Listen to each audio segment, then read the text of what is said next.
Radio Kantipur, radio राष्ट्रको।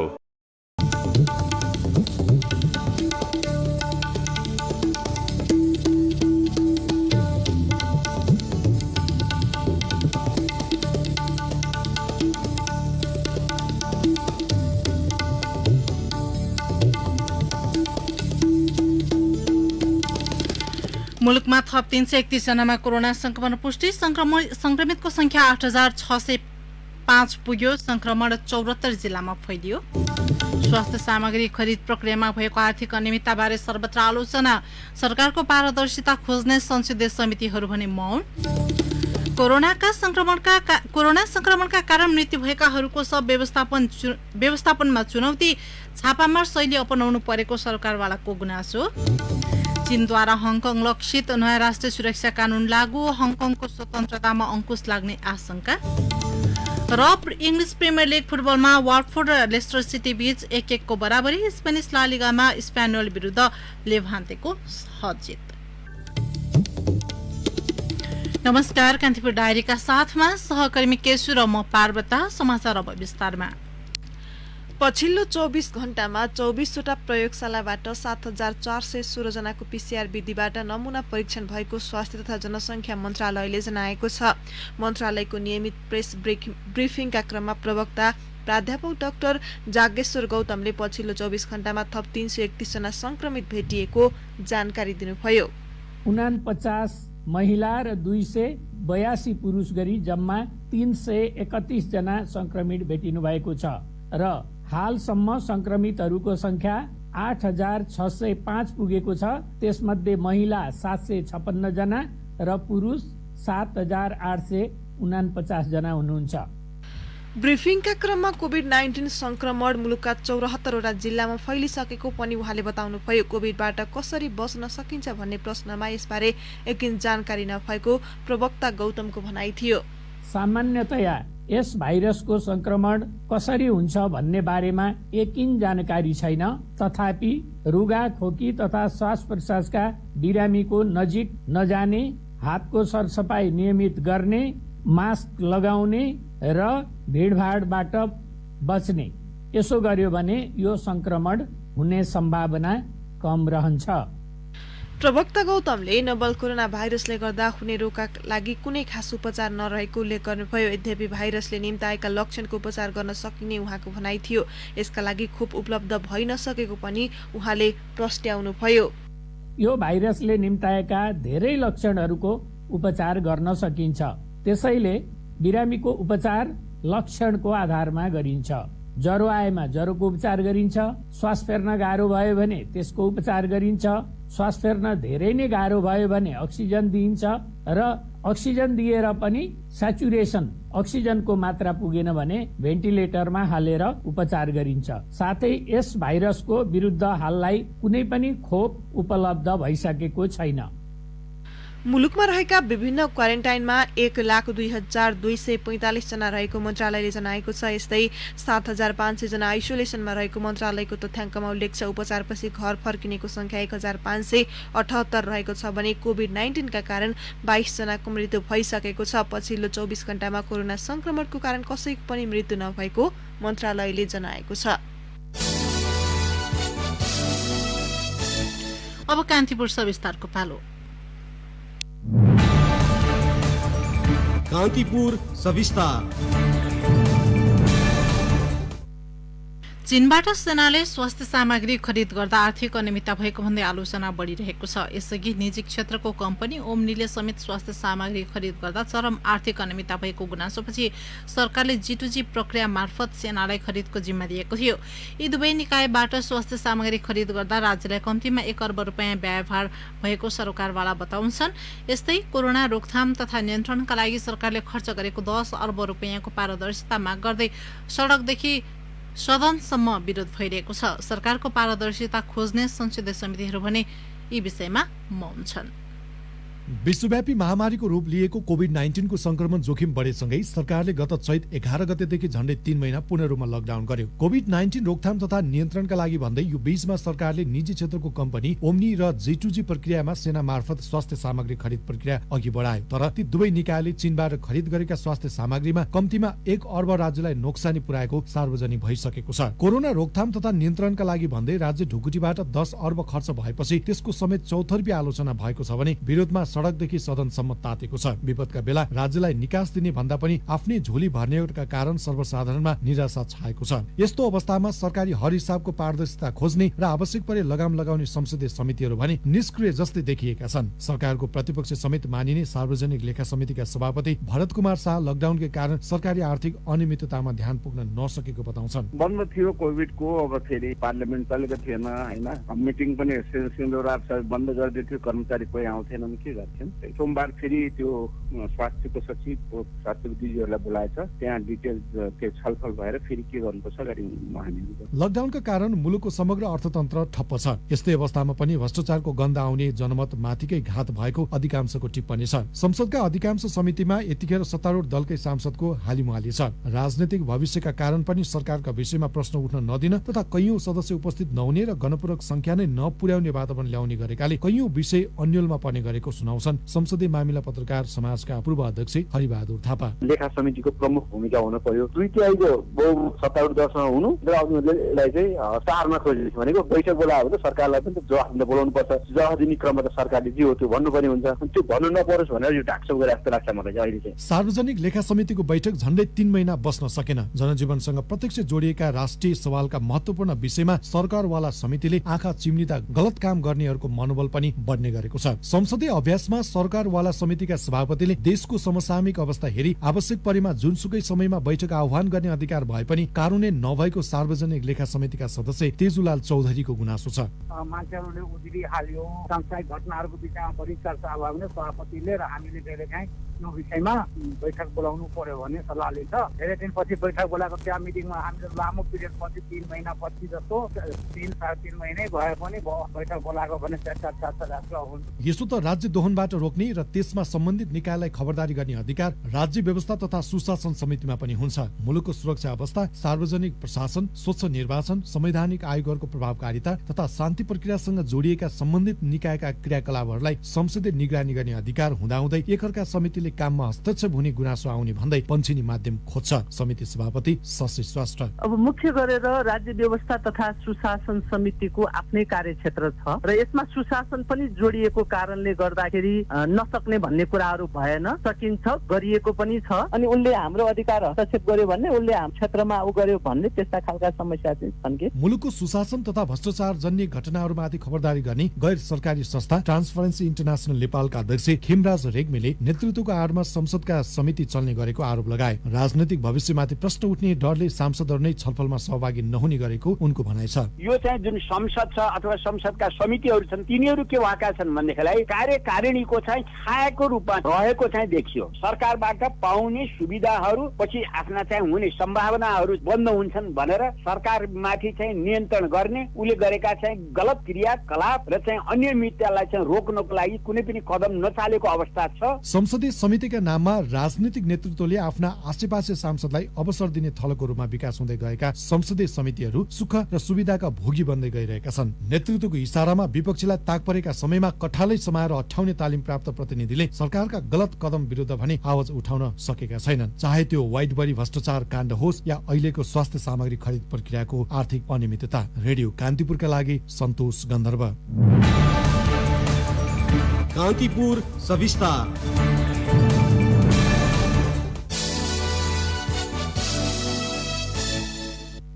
सधैँ क्षेत्रीय र विश्व शान्तिका पक्षमा उभिँदै आएको नेपालले दुई छिमेकीहरू भारत र चीनबीच पछिल्लो समयमा देखिएको सीमा समस्यालाई शान्तिपूर्ण रूपमा सुल्झ्याउन सुझाव दिएको छ।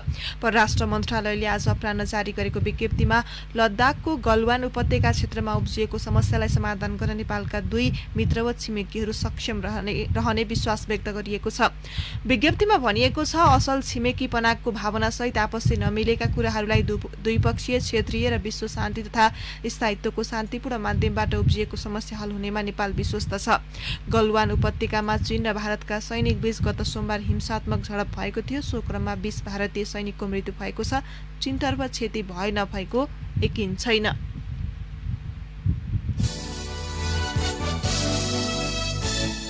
विदेशी महिलालाई नेपाली पुरुषसँग विवाह गरेको 7 वर्षपछि मात्रै अंगीकृत नागरिकता दिने सत्तारूढ नेकपाले निर्णय गरेको छ। बालुवाटार स्थित प्रधानमन्त्री निवासमा बिहान बसेको सचिवालय बैठकले सो निर्णय गरेको हो।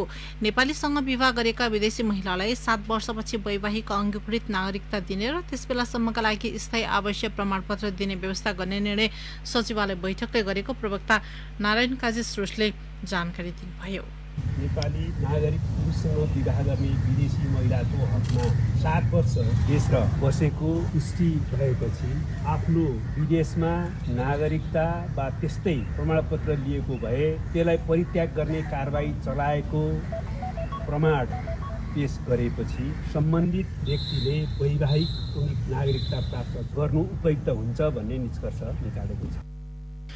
अंगीकृत नागरिकता सम्बन्धी सो विषय संसदको राज्य व्यवस्था तथा सुशासन समितिमा अड्किएको थियो। 7 वर्षसम्म सामाजिक, सांस्कृतिक, आर्थिक सम्पूर्ण अधिकार विवाह गरेको दिनदेखि नै प्राप्त गर्न सक्ने गरी आवश्यक परिचय पत्र प्रदान गरिने श्रेष्ठले बताउनुभयो। प्रमुख प्रतिपक्षी कांग्रेस सहित राजपा र समाजवादीले पनि वैवाहिक अंगीकृत नागरिकताको व्यवस्था कायम राख्नुपर्ने बताएका छन्। नेपाल नागरिकता ऐन 2063 लाई संशोधन गर्न बनेको विधेयकलाई लिएर नेकपाले गरेको निर्णयले नेपालमा वैवाहिक अंगीकृत नागरिकता दिने व्यवस्थामा परिमार्जन आउने भएको छ। संघीय संसदका दुवै सदनमा सहज बहुमत रहेको नेकपाको सो निर्णय समेटिएको कानून सहजै पारित हुनेछ। 2075 साउनदेखि संघीय संसदको प्रतिनिधि सभा अन्तर्गतको राज्य व्यवस्था तथा सुशासन समितिमा रहेको सो विधेयक विवादित थियो। नेकपाका सांसदहरूले वैवाहिक अंगीकृत नागरिकता विवाह गरेको 7 वर्षपछि बनाउनु पर्ने बताउँदै आए पनि पार्टी नेतृत्वले निर्णय गर्न सकेको थिएन। नागरिकता विधेयकको प्रतिवेदन चालू अधिवेशनमा नै प्रस्तुत गर्ने तयारी राज्य व्यवस्था तथा सुशासन समितिको छ।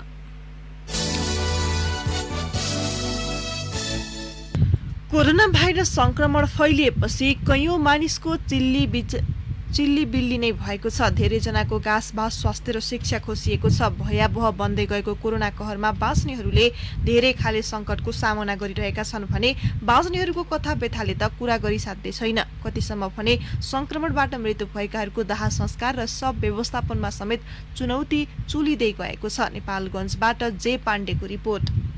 कोभिडमा चाहिँ सबभन्दा ठुलो चुनौती चाहिँ मलाई यही नै लाग्यो, सब व्यवस्थापन गर्ने। मानवता भन्ने कुरा चाहिँ यसमा चाहिँ देखिएन। अब ठाउँ दिएको छैन, न त अब जनप्रतिनिधिहरूले सहयोग गरिरहेको छ, न त नागरिक समाजले गरेको छ, न त समुदायले गरेको, यो त कसैले गरेको छैन। उनी थिए बाँकेका प्रमुख जिल्ला अधिकारी रामबहादुर कुनुङबाङ। यस्तो समस्या कुनै एक दिनको होइन। कोभिड-19 ले कसैको मृत्यु हुँदा साथ यस्तै समस्या दोहोरिँदै आएको छ। बाँकेमा पहिलो पटक गत जेठ 4 गते सब व्यवस्थापनमा सहयोग गर्ने मात्र होइन, घाटसम्म जाने मलामी समेत देखिएनन्। त्यो दिन बाँके नरैनापुर वार्ड नम्बर 5 का 25 वर्षीय युवाको क्वारेन्टिनमै मृत्यु भएको खबरसँगै स्वयं स्थानीयवासी व्यवस्थापकीय कमजोरीको विरोधमा उत्रेका थिए। उनीहरू त्यति बेलासम्म त्यहाँ नाराबाजी गरिरहे जबसम्म मृत्युको कारण खुलेको थिएन। जब युवाको मृत्यु कोरोना भाइरसको संक्रमणबाट भएको पुष्टि भयो, सबै लाखा पाखा लागे। मलामीको त कुरै नगरौं, सब वाहन समेत पाइएन।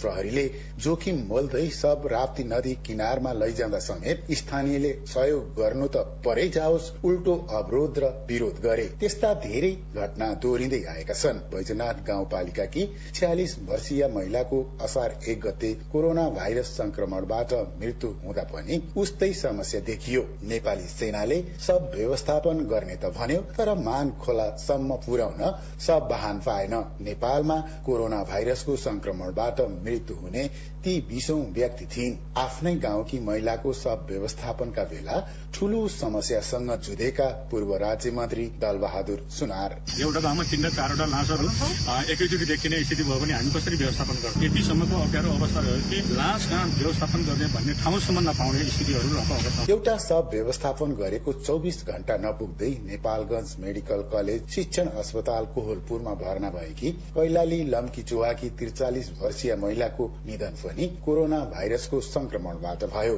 उनको सब व्यवस्थापनमा पनि अनगिन्ती व्यवधान देखिए। मुस्किलले नेपाली सेनाले बाँकेको ढकेरीको जंगलमा व्यवस्थापन गर्यो। महासेनानी नहकुल थापा साधन स्रोत चाहिँ अलिक कमी नै छ। विशेष त डेड बडी ह्यान्डल गर्नको लागि अहिले यहाँ चाहिँ सब वाहन नभएको अवस्था छ। सब वाहनको अभाव झेलिरहेका बेला समुदायको असहयोग सब व्यवस्थापनमा थप तगारो बनेपछि सुरक्षा अधिकारीहरू अब छापामार शैलीमा सब व्यवस्थापन गर्ने रणनीति अपनाएका छन्। प्रमुख जिल्ला अधिकारी गुरुङबाङ यसको व्यवस्थापन सेनाले गर्छ, मैले सहजीकरण गर्छु। यो गर्ने विधि चाहिँ यही नै हो, छापामार शैलीमै गर्नुपर्छ। नेपालमा कोरोना भाइरसको संक्रमणबाट ज्यान गुमाउनेको संख्या 22 पुगिसकेको छ।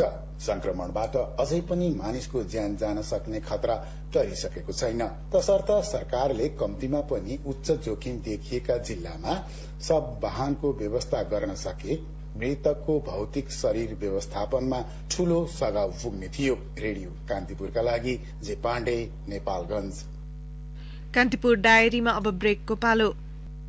कान्तिपुर डायरीमा अब बाँकी प्रसंग। शिक्षा तथा समाजसेवी अंगुर बाबा जोशीको 89 वर्षको उमेरमा आज निधन भएको छ। क्यान्सर रोगबाट लामो समयदेखि पीड़ित जोशीको उपचारका क्रममा काठमाडौँको महाराजगंज स्थित न्यूरो अस्पतालमा निधन भएको पारिवारिक स्रोतले जनाएको छ। नेपालको छात्र शिक्षामा जोशीको महत्वपूर्ण योगदान छ। जोशीकै अगुवाईमा काठमाडौँमा पद्मकन्या क्याम्पसको जग्गा व्यवस्था र क्याम्पस स्थापना भएको हो। जोशीको जन्म सन् 1932 अगस्त 15 मा काठमाडौँको डेली बजारमा भएको थियो। जोशीको करिले उमेरमा नेपालका पहिलो आणविक वैज्ञानिक बलराम जोशीसँग विवाह भएको थियो। त्यसपछि मात्रै उहाँले औपचारिक शिक्षा लिनुभएको थियो। 2007 सालमा एसएलसी उत्तीर्ण गर्नुभएकी जोशीले पतिसँगै बनारसबाट राजनैतिक शास्त्र र संस्कृत विषयमा बीए अध्ययन गर्नुभएको थियो। जोशीको पशुपति आर्यघाटमा आजै अन्त्येष्टि गरिएको छ। मकवानपुरको भीमफेदी इलाका प्रहरी कार्यालयका प्रमुख रामबालक राय घुस लिएको आरोपमा पक्राउ परेका छन्। बागमती प्रदेश प्रहरी कार्यालयको टोलीले इन्सपेक्टर रायलाई सेवाग्राहीबाट 12,000 रुपियाँ घुस बापतको रकम लिइसकेको अवस्थामा नियन्त्रणमा लिएको हो। इन्सपेक्टर राय विरुद्ध प्रदेश प्रहरी कार्यालयमा घुस लिने गरेको उजुरी परेपछि आफूहरूले छड्के गरेको डीआईजी बसन्त लामाले बताउनुभयो। इन्सपेक्टरलाई निलम्बन गरी थप अनुसन्धान भइरहेको उहाँको भनाइ छ। हुम्लाको हिल्सामा सशस्त्र प्रहरी बलको बोर्डर आउटपोस्ट स्थापना भएको छ। देशभरका सीमा क्षेत्रमा बीओपी स्थापना गर्ने क्रममा चीनको सिमानासँग जोडिएको हिल्सामा पहिलो पटक सशस्त्र प्रहरी बलले सीमा सुरक्षा चौकी स्थापना गरेको हो। बीओपीमा सशस्त्र प्रहरी निरीक्षकको नेतृत्वमा 35 जनाको टोली रहनेछ।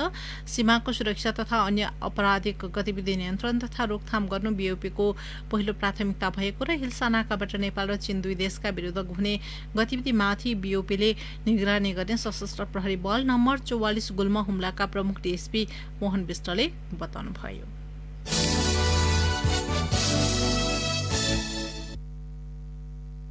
प्रदेश 5 का अधिकांश स्थानमा गैरातीदेखि परेको पानीका कारण विभिन्न सड़क अवरुद्ध बनेका छन्। प्रदेश ट्राफिक प्रहरी कार्यालय बुटोलका अनुसार पाल्पाको रेडी तमघास सड़क खण्डमा आज बिहान पहिरो खस्दा अवरुद्ध बनेको सड़क खुलाउने काम भइरहेको छ। यसैगरी सिद्धार्थ राजमार्ग अन्तर्गतको बुटोल पाल्पा खण्डमा पनि पाल्पाको डुम्रे नजिकै गौडे पुलमा पहिरो खस्दा अवरुद्ध भएको सड़क एकतर्फी सुचारू भएको छ।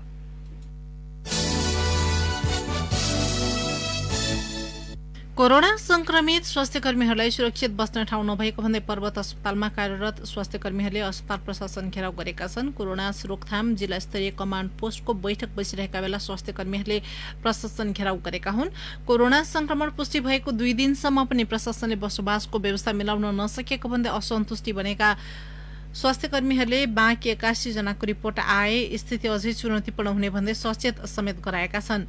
उनीहरूले प्रशासनलाई तुरुन्तै व्यवस्थित बसोबाससहितको उपचारको ग्यारेन्टी हुनुपर्ने माग गरेका छन्। 2 दिनसम्म सुत्न र खान समेत नपाएको संक्रमित स्वास्थ्यकर्मीहरूको गुनासो छ। बिहिबार राति कोरोना पोजिटिभ देखिएका 2 चिकित्सक सहित 5 जना स्वास्थ्यकर्मी आज साँझसम्म अस्पताल र आसपासमै थिए। गाउँपालिका अध्यक्षले आफूखुसी बजेट निर्माणको काम गरेको भन्दै मकवानपुरको बागमती गाउँपालिकामा नेपाली कांग्रेसका जनप्रतिनिधिले गाउँ कार्यपालिका बैठक बहिष्कारको घोषणा गरेका छन्। असार 3 गते बसेको गाउँ कार्यपालिका बैठकमा प्रस्तुत भएको प्रस्ताव र निर्णयहरूप्रति कांग्रेसबाट प्रतिनिधित्व गर्ने 5 जना कार्यपालिका सदस्यले बैठक बहिष्कार गरेका हुन्। उनीहरूले विभिन्न छबुदे माग अघि सारेका छन्। आफूहरूको माग पूरा नभए धरना, जुलुस र तालाबन्दी सम्मको कार्यक्रम गरिने जनाएका छन्। गाउँपालिका अध्यक्ष सर्केश खलानले आफू खुसी रूपमा ओडाको सिलिङ बजेट कटौती गरी मनलाग्दो योजना छनौट गरेको कार्यपालिका सदस्यहरूको आरोप छ। बाँकेको राप्ती नदीमा बाढी सतर्कताको तहभन्दा माथि पुगेसँगै नदीको किनाराका बस्तीहरू जोखिममा परेका छन्। राप्ती नदीमा बाढीको सतह 5.36 मिटर पुगेको छ। 5 मिटरलाई सतर्कताको तह र 5.40 मिटरलाई खतराको तह निर्धारण गरिएको छ। आज बिहान 6 बजेदेखि 9 बजेसम्म राप्ती नदीको मुहान अर्थात् प्युठान, रोल्पा र दाङका विभिन्न स्थानमा वर्षा भएका कारण राप्ती नदीमा बाढी आएको हो। बाढीको सतह बढ्दै गएकाले राप्ती नदी किनाराका बासिन्दालाई सतर्कता अपनाउन जिल्ला प्रशासन कार्यालय बाँकेले आग्रह गरेको सहकर्मी जे पाण्डेले जनाएका छन्।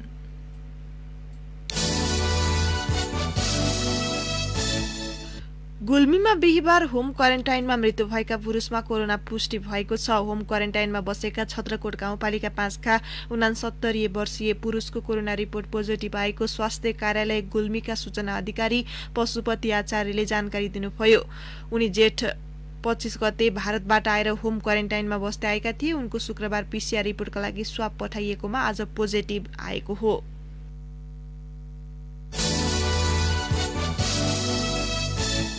काँकरभिटा हिनरुवा विद्युतीय रेलमार्ग निर्माणका लागि जिल्ला प्रशासन कार्यालय झापाले जारी गरेको जग्गा अधिग्रहण बारेको सूचनाप्रति प्रभावित क्षेत्रका स्थानीयले आपत्ति जनाएका छन्।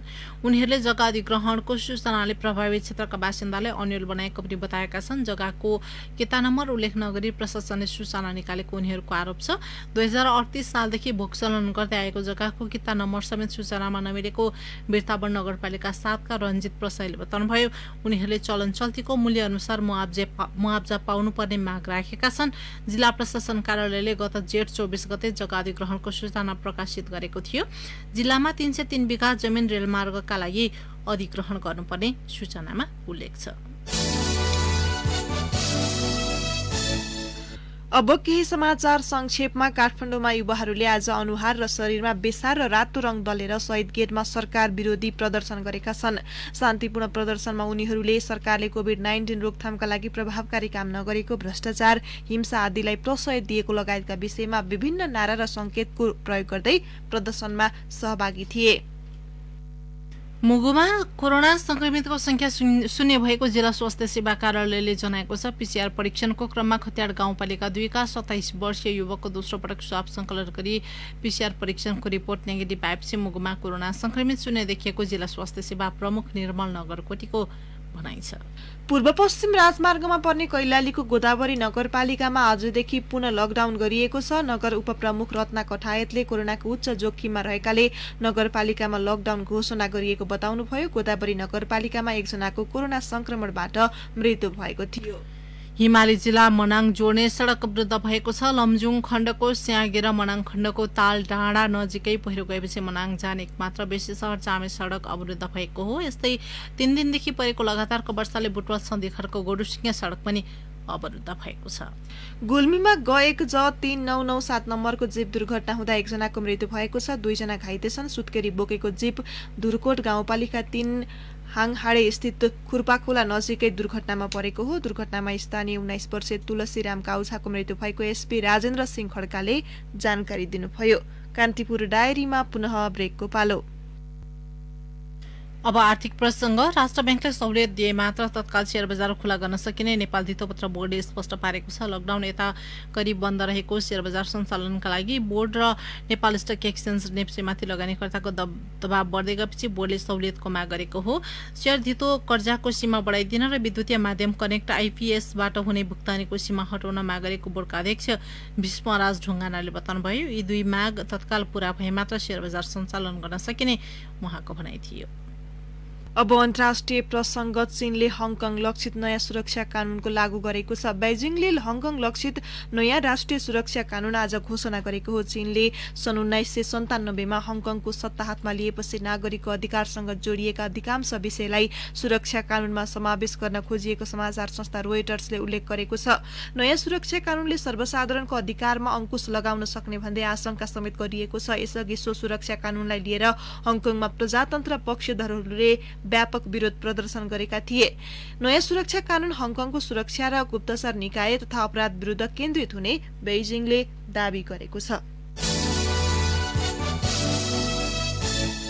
अब खेल प्रसंग प्रिमियर लीग फुटबलमा लेस्टर सिटी र वाटफोर्ड बीच 1-1 को बराबरी भएको छ। भिकारेज रोड स्टेडियममा भएको खेलमा पहिलो हाफ सकिँदा दुवै टोलीले गोल गर्न सकेनन्। खेलको 90 मिनेटमा लेस्टरका वेन चिल्वेलले टोलीलाई अग्रता दिलाएका थिए। त्यस लगतै खेलको इन्जुरी समयमा वाटफोर्डका क्रेग डसनले गोल गरेर टोलीलाई हारबाट जोगाए। खेलको 56% बल आफ्नो पोजिसन लेस्टरले खेलको 56% बल आफ्नो पोजिसनमा पारेको थियो। तेस्रो स्थानको लेस्टरले वाटफोर्डको बराबरीसँगै 30 खेलमा 54 अङ्क जोडेको छ। यस्तै 16 स्थानमा रहेको वाटफोर्डको 28 अङ्क रहेको छ। ब्राइटन र आर्सेनल बीचको खेल अहिले जारी छ। त्यस्तै वेस्ट ह्याम र वुल्स बीच सभा 10 मा भिडन्त हुनेछ। बर्नमाउथ र क्रिस्टल प्यालेस बीच 12:30 बजे खेल हुनेछ। फुटबलकै अर्को प्रसङ्गमा स्पेनिस ला लिगा फुटबलमा स्पानियोल विरुद्ध लेभान्तेले सहज जित हात पारेको छ। स्पानियोलको घरेलु मैदानमा भएको खेलमा 3-1 को जित निकाले लेभान्ते तालिकाको 11औं स्थानमा उक्लिएको हो। लेभान्तेलाई जिताउन बोर्जा मायोरल र इनिस बार्दीले 1-1 गोल गरे। अर्को गोल उसले उपहार स्वरूप प्राप्त गरेको थियो। डेभिड लोपेजले स्पानियोलका लागि सान्त्वना गोल गरे। 14 मिनेटमा बोर्जाको गोलमा अग्रता बनाएको लेभान्ते विरुद्ध 28औं मिनेटमा लोपेजले बराबरी गोल गरेका थिए। 67 मिनेटमा इनिसले गोल गरेपछि लेभान्ते 2-1 को अग्रता लिन सफल बन्यो। खेल सकिन 3 मिनेट बाँकी हुँदा उपहार गोल पाएपछि लेभान्ते 3 अङ्क बटुल्न सफल भयो। जितसँगै लेभान्तेको 38 अङ्क भएको छ। स्पानियोलको 24 अङ्क छ। हवस् त यिनै प्रसङ्गसँगै कान्तिपुर डायरीका आजका सम्पूर्ण बुलेटिन यही सकिन्छन्। भोलि बिहान 6:30 बजे हाम्रो नियमित बुलेटिन हुने नै छ। अहिलेलाई सहकर्मी केशु र म पार्वत आज्ञामा छौँ। नमस्कार, शुभरात्रि।